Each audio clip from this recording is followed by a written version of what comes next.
When I first started in the wellness industry, I did want to fix people, but nobody's actually broken. They actually have all of the answers within them. And so when we can like truly hold space and ask questions, sit in silence, reflect back to people what they said, it's just such a beautiful unfoldment to know that all of the answers are within us. And when we go within and we ask the right questions, then the universe will deliver those answers. We're always going to have these ups and downs. Life is ebb and flow. It's like a heartbeat. And so it's not ever going to be, okay, everything's just great and I'm on top of the world. There's going to be times where people are going to tell me things and I'm going to forget who I am and I'm going to like start crying and say, "Oh, you can put me in this box." And then when I'm like truly in alignment and taking that time for myself, more often than not, I know who I am and I can say no. We believe that we can only go to this certain capacity and that this is why life has to always be this way. And so many people now tell me I should be so much further. And it's like, but maybe you aren't. Maybe you're supposed to be exactly where you're at. Maybe you weren't ready for what you have now. And so when we can actually take our life lessons and see that maybe these patterns are there to help us see how we can live differently instead of um, guilting ourselves and shaming ourselves, seeing how is the world outside showing up and what is that reflecting from the inside. What we've started to shift the question is to setting the intentions because a lot of the clients that I'm working with have recognized that they are playing different roles and that they get to choose what role they're playing, that they don't have to play the role that's choosing them. And so, and a big question that I do ask people is what brings you the most joy? And most people will say their children or their families. And it's truly like, if none of that existed, what would bring you joy? And most people actually can't answer that question.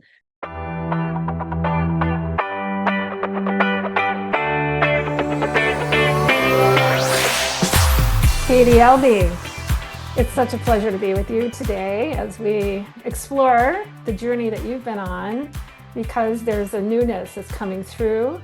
And I would say it's something that you chose to manifest a while ago. And the way in which your journey has been unfolding, and people are noticing. And I've had the great pleasure to be with you on a lot of that journey. And let's just properly introduce you as an energy guide and the founder of the Root Awakening Academy. And you have really some important keys that you've discovered along your own journey. I should say you are a true self-designer. You've designed from the inside out and allowed your curiosity to help you connect some contemporary practices with some transformative approaches with contemporary practices that's created a true root awakening. That's such a beautiful name for your academy. And you've had a vision that this would go global, and you've been designing, what should I say, you've been taking the dream on your heart and bringing it forward into day-to-day living. It's such a pleasure to watch you and such a great honor to have you on the podcast today. Thank you so much, Renee. And it has been a beautiful journey, and I'm really grateful for all of the support and the witnessing that you've been there to be that guide along the side. I really appreciate you. Absolutely. Well, it's so fun to work with someone who's willing to be courageous and take it forward. So let's just say the story of Root Awakening, how did it come to be? It wasn't like a normal 10 steps to create your business conversation. It came about a different way. Could you tell us a little bit about that? So we'll start with like 7 years ago, and working with you has really helped me to understand that, like, where I'm at now, like a lot of us right now, I feel are in a big change and precipice of life. And to truly look back at where we've gone and gone through helps us to see what gifts we've brought and what things have cultivated from us. So I really appreciate that you tease things out of me and out of others so that we can see where we're going. And so about 7 years ago, I was working for a water company, and they make really high grade water. And I really loved the quantum science of it all. And I loved the helping and the healing of the people that I saw. And I'd worked with this company before. So over the years, I'd studied different types of technologies. And so I had decided I've always had a hard time working for other people. It's not a problem working for the people. I just have a lot of energy and a lot of ideas. And so I need to be able to express myself creatively in all of those ways. So if I can't do that, I just get really restless and I cry a lot. And so during the time of working with this man, this biophysicist, I really decided that it was time to turn my house into a wellness center. I had been with another wellness company and started to understand like the hierarchy of needs and understanding that we have to eat different and think different to be able to change our bodies. And so over time of being a waitress, I just saw how sick our society has become, how lonely we've become, how attached to maybe false identities we've become. And so during that time, I really realized that I had a passion to help other people to see that there might be layers of themselves that could unfold and they might have an awakening of their own and realize different possibilities and potentials for It's themselves. beautiful. Well, what I love about that is that you say you've got this energy that sometimes it's overwhelming to people who want to sort of put you in a box that go, wait a second, this is what you should be doing right now, where your mind and your capacity of curiosity would take you other places. And so I think that's a really big, important part is that you learn to trust that inner essence within yourself. Even though no one ever showed you or told you that you had an inner essence, it was something that I've called you an old soul. You know, that you came in as an old soul and probably became the teacher to your parents and others around you, and they didn't really understand exactly how could such a young person have this understanding. So this fighting to have your essence be known and seen is something I saw in you, and I said, let's play together. Let's see what's possible here. And so I think it's very cool that you've been drawn to science and technologies, and at the same time, this understanding that the body is the most amazing, miraculous part of nature, that we all live in a human body, and yet so many people misunderstand the actual wiring and so forth. So you've combined the passion for science and spirituality in a lot of ways in an awakening process. And sometimes I think you've learned that this unfolding gift of yours is about awakening people's deep inner essence, which I think we've been playing with the term that you are a soul midwife. So, from these experiences of watching people and then trusting yourself and seeing patterns and layers has brought you to a really deeper understanding about people and how you could be a service to them. So, could you tell us a little bit about how you started to really trust that unfolding when sometimes there were so many people around you trying to talk you out of it? Yeah, that's a great point. And I do believe that there are a lot of humans in general that do have different types of thinking. And so we think that we're wrong. And so thank you, Renee, for your course. The whole living the potential really helped me to understand that I do live differently than a lot of society and that there's actually a lot of rightness about that. And so just being able to understand myself more deeply and moving from that space of trust. And I do see a psychologist and I do meditations and I have lots of different tools and technologies again that I use to help ground myself and to come back home. And, we're always going to have these ups and downs. Life is ebb and flow. It's like a heartbeat. And so it's not ever going to be, okay, everything's just great and I'm on top of the world. There's going to be times where people are going to tell me things and I'm going to forget who I am and I'm going to like start crying and say, oh, you can put me in this box. And then when I'm like truly in alignment and taking that time for myself, more often than not, I know who I am and I can say, no. I can't fit in your box and you can't make me fit in your box. And just being able to help others to see, because what happens is society teaches us that in our childhood, our programming, our belief systems that are built at a very young age we believe that we can only go to this certain capacity and that this is why life has to always be this way. And so many people now tell me I should be so much further. And it's like, but maybe you aren't. Maybe you're supposed to be exactly where you're at. Maybe you weren't ready for what you have now. And so when we can actually take our life lessons and see that maybe these patterns are there to help us see how we can live differently instead of um, guilting ourselves and shaming ourselves, seeing how is the world outside showing up and what is that reflecting from the inside? Am I needing to be seen and heard? Is that why these people are acting this way towards me? So it's been a really beautiful journey and it has been different tools and techniques and true embodiment rather than just studying, and studying is great. And then we have to go out and practice, and Right. it hurts. Sometimes it Right. hurts. Yeah. Well, that's part of the journey, isn't it? It's like the Mhm. unfolding journey. It's not like you came in with a script that said, here's your itinerary, here's your agenda. In order for you to become a soul midwife, help other people awaken to who they are from a soul's perspective, Katie, you had to discover that for yourself. And quite honestly, we live in a world when we say, you know, discover your soul's awakening. So many people don't even know they have a soul. You know what I'm saying?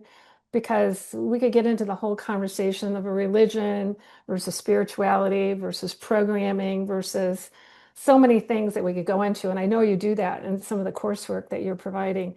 I guess the question I want to ask you is this idea of cultivating when you were up against people saying, no, you can't do that. There was an inner voice within you that said, wait a second, there is something that's unfolding here. What is it? That you did the inner work. So, what are some of the tools that you did for your inner work? That you said meditation and some dream work and so forth like that. Were there some other mentors or people, books? I know you've been following Joe Dispenza and a few others, but is there anything specifically that's really, it's a combination of these things that's kind of come through for you to Yeah. create and cultivate your own understanding of guidance, because it had to be kind of an integration of different things for you to really begin to trust yourself rather than some other, uh, you know, what should I say, gatekeeper that's wanting to mold you into something that they thought you should be. You went deeper into the trust of who you were becoming. And that in itself was part of the journey. Could you explain a little bit more about what are some of those tools and how that came to be for you? Yeah. So I will have to say I was really blessed to have a hippie mom. And so she was very open-minded and she taught us to question everything, like Albert Einstein, imagination is more important than knowledge. And so, and when I was 12, my mom did move to the canyon. And so I moved in with my sister. And so I got to learn at a young age how to be resilient and adaptable and how to really know how to put on my own oxygen mask and go for what I want. So at 15, I started my own tie-dye business. And by this time, I was living back with my mom. And it that was the beginning of just knowing I can do anything that I put my mind to. And so also working with you, Renee, and looking back and seeing the healing modalities and how art leads science, which leads business, which leads education. And so, and at that time I didn't realize it, but looking back, I know that doing tie-dyes and having that art therapy in my high school years really helped me to survive high school and to actually graduate. And so I did go to an entrepreneurial um, event at the college for like 2 weeks, but I never went to any colleges beyond that 2 week stint to become an entrepreneur. And when I was 20, I left home. I moved from Idaho to Oregon and I became a caregiver and I just adapted to different things. And that was the first time I worked for the biophysicist with the water company. And that's when I was introduced to Joe Dispenza. And my mom had talked about like Deepak Chopra and all these people, but I was really resistant to her at the time. I did find Wayne Dyer and a couple of other thought leaders like that. Taoism, I was really into the understanding of everything happens for a reason, that maybe the bunny rabbit has to die next to the river so that the bear has something to eat, right? We don't always see the bigger pictures of things. And so we judge life based off of our own little understanding. And so through these different thought leaders, I was able to understand that I'm not my body, I'm not my thoughts, I'm not just this human Katie. I'm actually pure essence. I can separate myself, I can become that observer. And it took lots of practicing, especially people would say that I have ADHD. I say I have a creative mind. So being able to sit in stillness for 30 minutes was not an easy feat to come to, but it started out with 3 minutes of guided meditations, and now I can actually lead a guided meditation for up to 30 minutes. And so it's been a really beautiful process, and it wasn't overnight. And I truly do believe that you have to break down to break through, and it's a step-by-step process. So, Absolutely. It's like all of the experiences. It's like when we look at our life and look back through that. so Absolutely. It's like all of the experiences. It's like when we look at our life and look back through that rearview mirror, so to speak, to go, what led us to being here now? And everything is a gift, right? Even our biggest challenges, it's kind of like, oh, that's a teacher.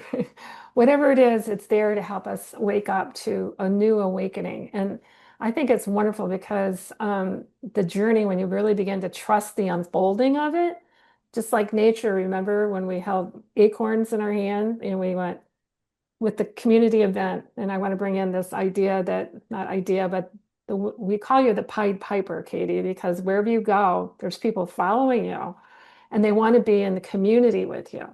So remember that time when we had people hold an acorn in their hand and we asked them what they thought the symbology of that was.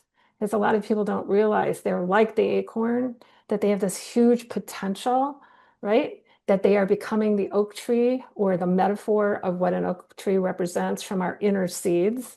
And you've been able to cultivate that using certain tools and techniques in which you've combined, we call it the life wheel, which led to deeper conversations, which has led to some holistic healing practices that you provide. So, could you talk a little bit more about when people come to see you, when you had your healing center, um, they would come and you would assess what it was wanting to come through them. It was a little bit different than what they would normally expect because you're out of the box in your approach. So, yeah, thank you for that, Renee.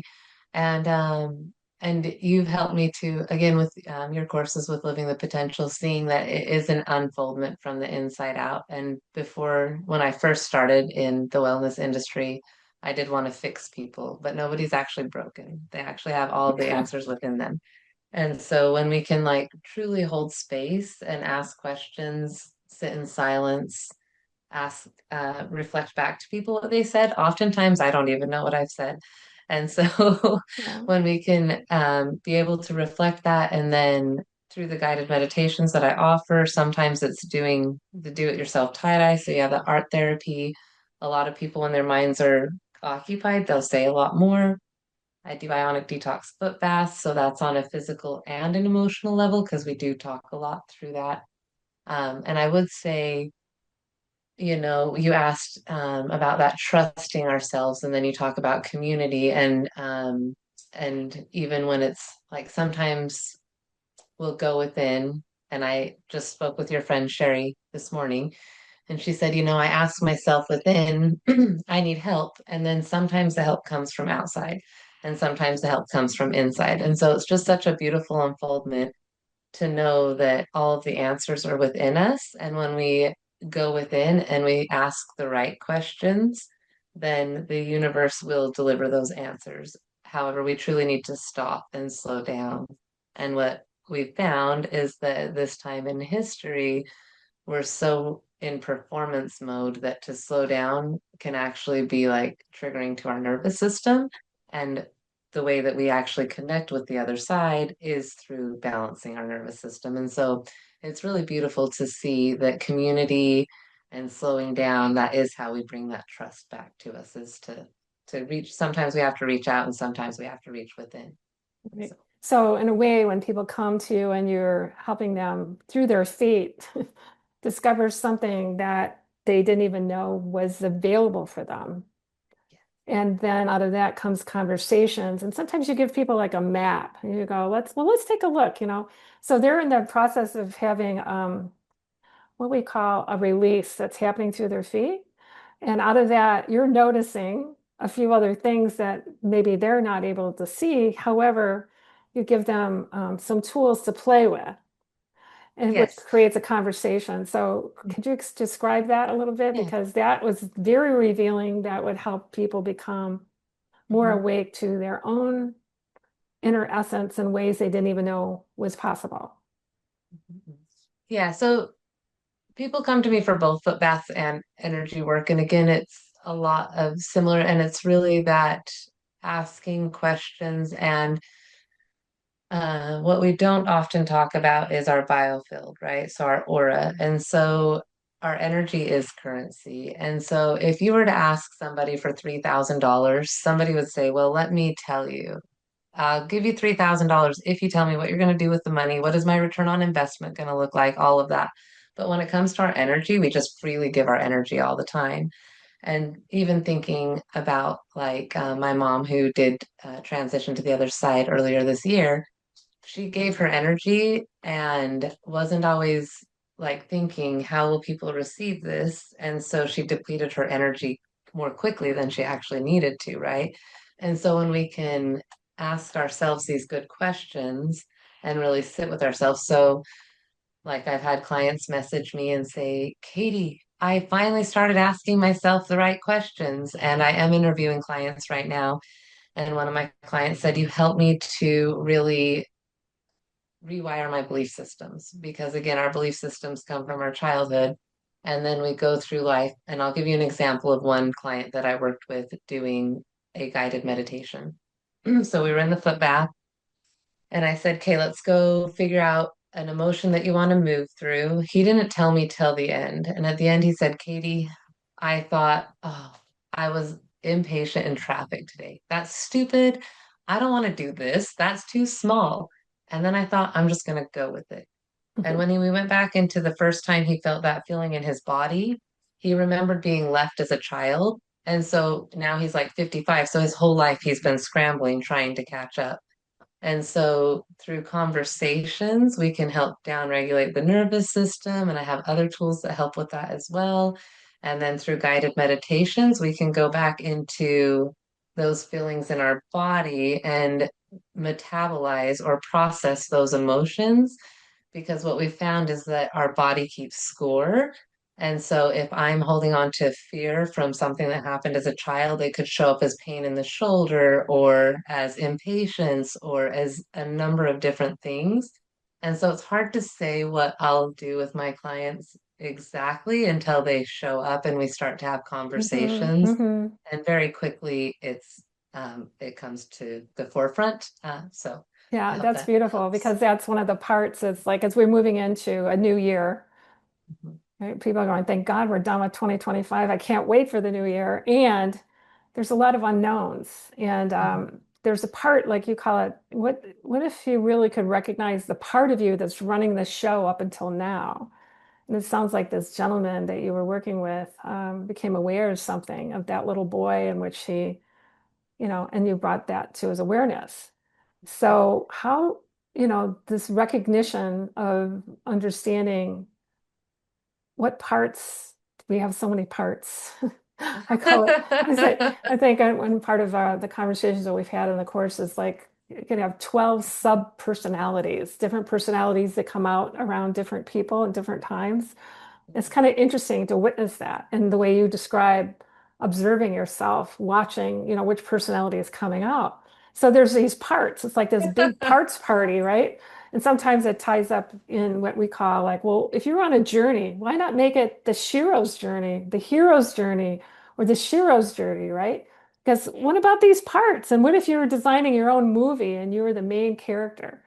And you're designing the plot and who's coming in and all of that. I know you're playing with a lot of these tools. What happens when you ask people that question? You know, which part of you is running the show today? What kind of answers do you get?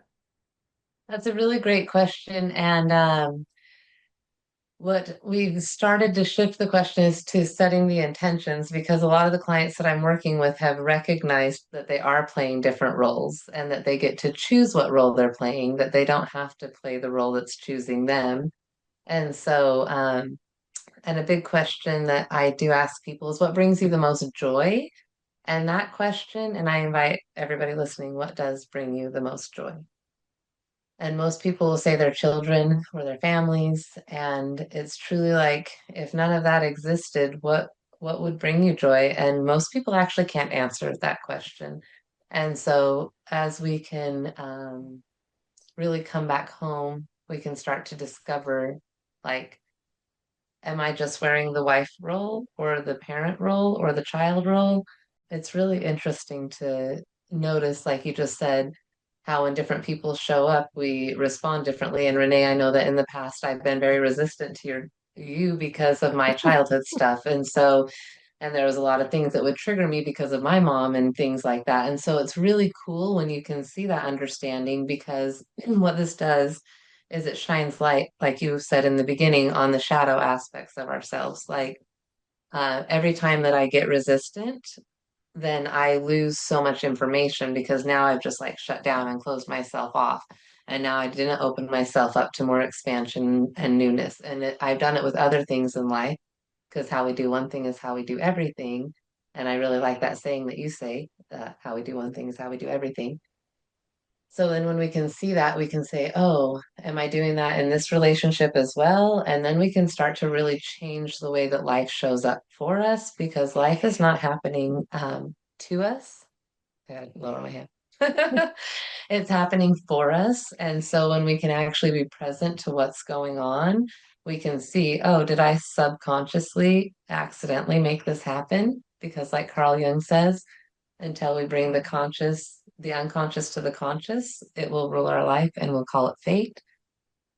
And we could choose a different script at any time. And so, Absolutely, absolutely. Well, it's becoming aware of our awareness, right? And yeah. it's so many interesting things about how we become who we're designed to be. And Katie, one of the things I really want to point to, and for the listeners to hear this, is that the concept of you can design yourself from the inside out. And so much of us in the process, as you know, for yourself, you've gone through it.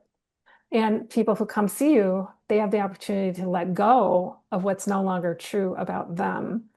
So when you get into the archetypes and the different roles and parts that we can play, and people can come from choice about who they are choosing to become, it's a lot different than who they have been up until now. Is that right? Yeah, it's definitely choosing to become in a remembrance and thinking of letting go. Like if we're holding so tight onto who we think we're supposed to be, we actually can't make space. We can't grab that new thing. So we truly have to let go in order to make that new space to be able to let something new in. Yeah, absolutely. And the way in which you learn this is I want to acknowledge again, it's like it wasn't like a course or a program where you got a PhD and someone else's intelligence about this is the way to do it.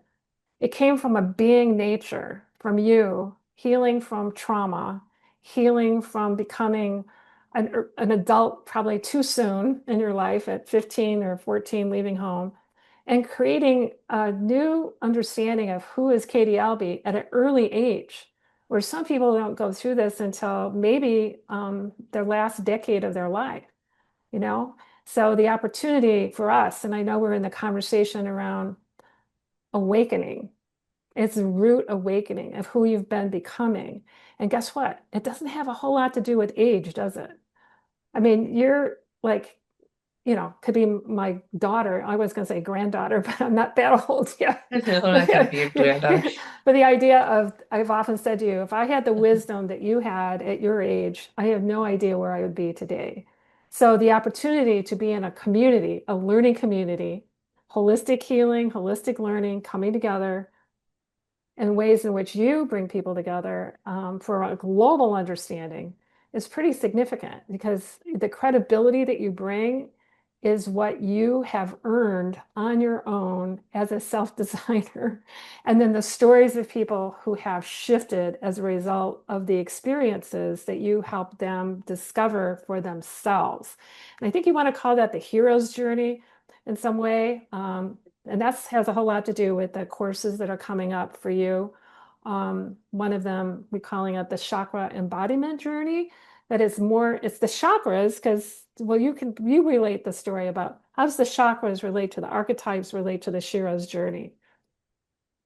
So really quick before we go into that, just what you said about working with the clients that I work with and that transformation. And again, I do believe a lot of people are going through big shifts right now, and it is easy to question ourselves, especially because society has taught us that you have to see it to believe it. And in all reality, like this desk had to be seen in the mind before it could be created into a desk. Same with everything, right?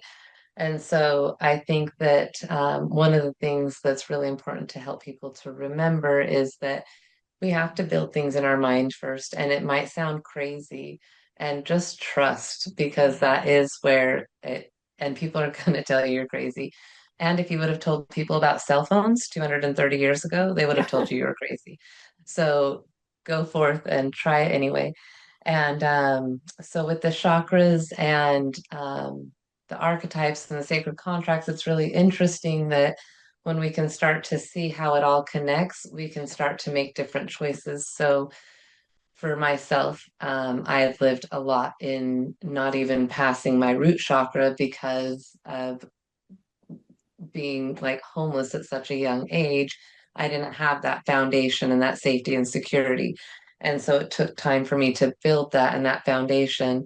And it's been, like I said, a cyclical journey. And like you say often, Renee, it's not a linear process. And so as we go through, we'll like feel safe at this time in life, and then we'll go to the next area of our chakras, which is the sacral. And that's when we start to feel safe. We can be more creative and we can be more authentic and be more in our emotions. And then we move up and we start to know who we are, why we're here, and what we're doing this for. And then we move from a space from our heart, knowing that most of the things that we're doing, most humans want to be in service and they want to do things for others. It's the most reason that we're going to make any decision that we're making. And so we go all the way through the chakras. And during that time, we're also coming up against our archetypes. So when you're in that wonderment in your root chakra, you're feeling safe, then you're full of childlike wonderment and excitement. But then when you don't feel safe, you go back to that survivor, that orphan, where you're like, oh my gosh, what am I going to do to make it? And then you have to become that warrior and you have to figure out how you're going to be adaptable so that you can be your authentic self. And then you look at your sacred contracts and it's like, gosh, why is this person showing up in my life? Oh, because I need to learn compassion. And so when we can start to step back and see who is showing up in our life and why, and what do they have to teach us, it makes life a lot more simple, really, and a lot more fun. And then we start to see that it's an inside job, and that all of it is just a reflection of Sure. what we're telling ourselves on the inside. That's so beautiful. Wow. I'm so glad we're recording this. Yeah, because it all does come together. And generally speaking, there aren't very many places where you could get the holistic understanding of who you are becoming from the inside out from a healer's perspective. Normally, some of that would be in your psychology degree, or you would be in your business degree, or it would be there's this integration that you're bringing forward that I really want to acknowledge because it's your own life's journey. And I almost feel like there could be like a little bumper sticker that says, no problem too big or too small. That Root Awakening Academy can't support you in unfolding for yourself. It's like that is true because you have lived it. It's not just from your mind. This connection, people go, well, how do I get my mind and my heart and my spirit all connected? Well, we often say, Katie, is let's meet you where you are right now and see what wants to unfold, right? Mhm, Because it mhm. does unfold when you create a safe environment. So, Katie, thank you for the great work you're up to. I'm excited about your upcoming courses and program. And I love that you're living the life you wanted to design. And it's coming from your own trust that no, whatever it is that whatever the mind can conceive, you can achieve. And I think part of the secret is when you connect your heart and your spirit. It's not just your mind ruling. There's something else that's driving this through you to take on the courageous journeys that you're about ready to take. Any last comments you'd like to share about that? You're 100% correct about moving into the heart because the mind will stop us every time. And also knowing your why. And so, like this morning on our program that we were on together, Renee, and just listening to the impactfulness of a why. And when you know why you're doing what you're doing, so like I know that healing generational trauma and poverty are huge to me. And I think they all go hand in hand. And I think that a lot of people are learning how to blend their spiritual and financial and their 3D and their 5D lives. And so I think that we're in a beautiful time, space, and history. Like I'm so grateful to be alive right now, even with all of the craziness and the chaos. I do believe that this is making space for the new earth and that we're all a part of that. And so, as we lead with our hearts, connecting our minds and our hearts, and those, like you talk about a lot, intergenerational learning, bringing all ages together so that everybody feels valued and that we can all bring our gifts forth. And just knowing that we all have gifts, and when we can come together and collaborate, there's like enough air that the trees are not killing each other for air. And so when we can all bring our gifts together, we can truly make a new earth. And so I'm just really grateful to be in your program and to be working with you. Thank you so much. Well, Living the Potential Network is pleased to have you as one of our newest facilitators, about ready to embark with your soul's contribution to the people who can't wait to learn from you. So thank you so much for being here, Katie, and let's continue to learn and grow together, shall we? Thank you, and I look forward to all of it. Thank you.